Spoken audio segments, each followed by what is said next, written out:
Pero pag-isipan natin, tayong mga botante, bakit ko ba utang ito sa mga politiko? Pera ito ng bayan. Hindi ito pera ng politiko. Kung binigay mo ito sa akin, ibig sabihin, karapat-dapat akong makatanggap at hindi ko ito utang sa iyo na politiko ka o kandidato ka.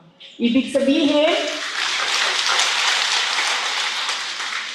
ito ay serbisyo ng gobyerno na dumaan lang sa iyo. At hindi ito utang na loob ko sa iyo na nagbigay ng ayuda.